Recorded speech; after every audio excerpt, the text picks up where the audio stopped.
Yeah, I thought it was a win full of character. It was set up. The boys set the game up pretty well in the first quarter, and probably if we kicked straight, it could have been a bigger margin. But you know, we knew at quarter time that Melbourne would respond, and they duly obliged, and they were really hard and tough in the contest in the second quarter in particular, and got the game played back on their terms. So, I mean, it ebbed and flowed a little bit, but I thought it was a great contest, and certainly in the last quarter there, Melbourne had some momentum, and I think it shows a fair bit of character to be able to stand up against that momentum and then push it back the other way. And our guys did that really well. So, you know, it's been well documented. We've had a couple of close losses, more than a couple this year.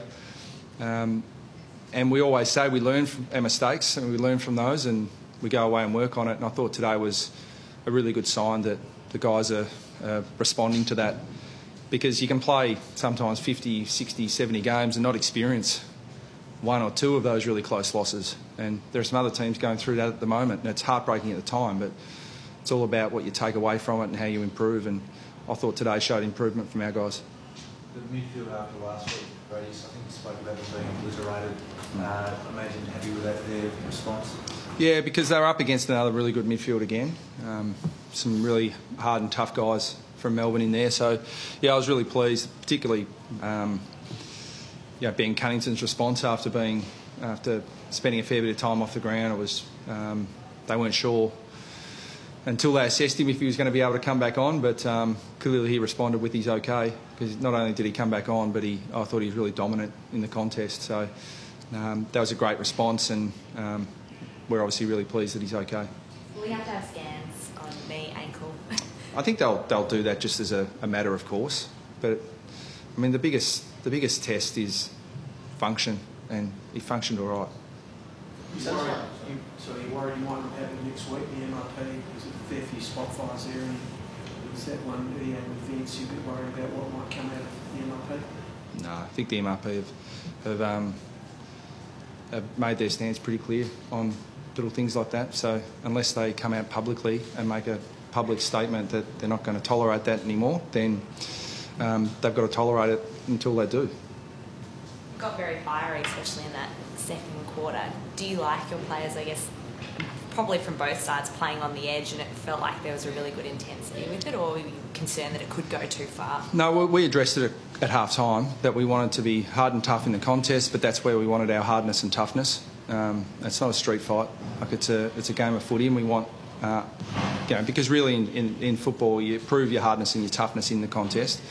And we gave away at least one free kick off the ball, and we just wanted to stamp that out. And I thought our guys responded really well to that in the second half. Were there particular players you went to, Brad, or was it the team? No, just the whole team. Because I mean, clearly, Sean Higgins came in for some significant attention early in the game.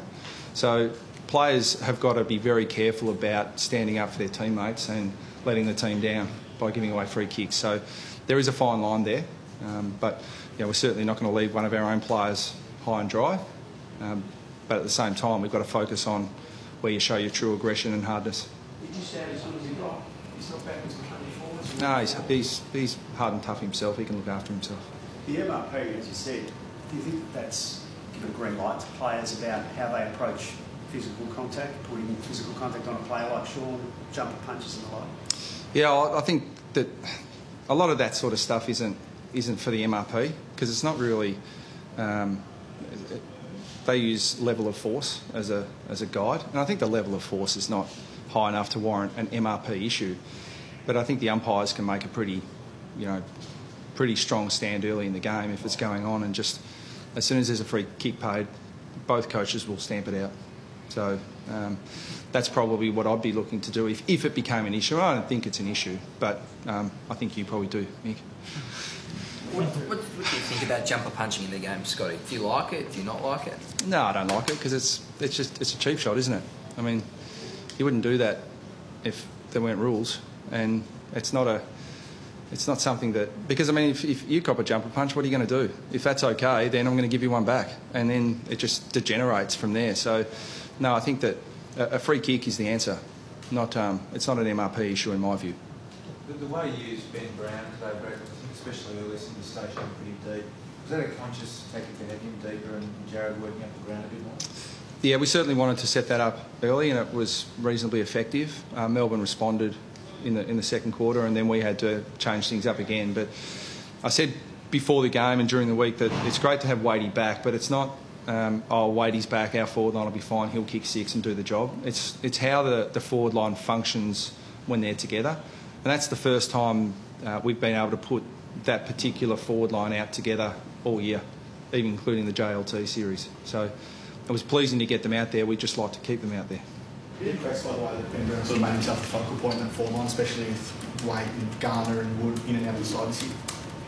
Yeah, I mean, they're in and out for sure through injury, but they all work in together. We didn't get it perfect all the time, but we think that it's a pretty dynamic and flexible forward line. And one week, we saw Wadey a couple of weeks ago kick six, and Brownie was pretty dominant today. So we're just trying to create variety, and if something's not working, we can change it and go to something else.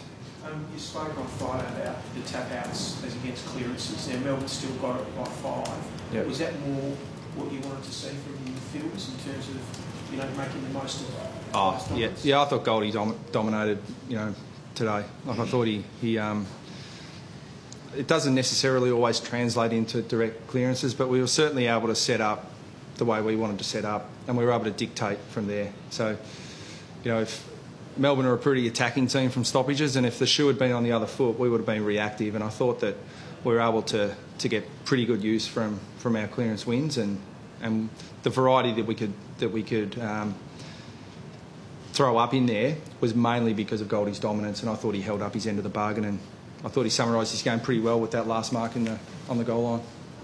How much more potent are you in terms of defensive pressure, Brad, when you've got both Kane and Taylor Garner? Yeah, and that's a bit of the forward mix that I was alluding to, Nick. It just, you get the variety, you get the marking power, you get the pressure, you get the system.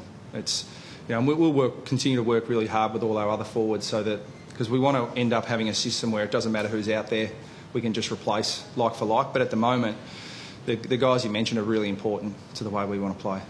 In terms of the response from last week, on press brief, by the way the side sort of started the game, I think you were plus 19 tackles in the first quarter, that effort and intensity showed.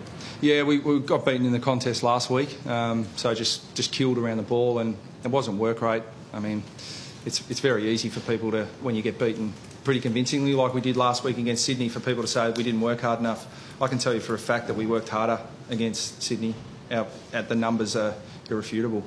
But we just got beaten in the contest and did a hell of a lot of chasing. So the effort was there last week, but the attention to detail and probably the hardness in the contest wasn't at the level that Sydney produced. And Melbourne were hard and tough again today, but I thought that we responded when we needed to.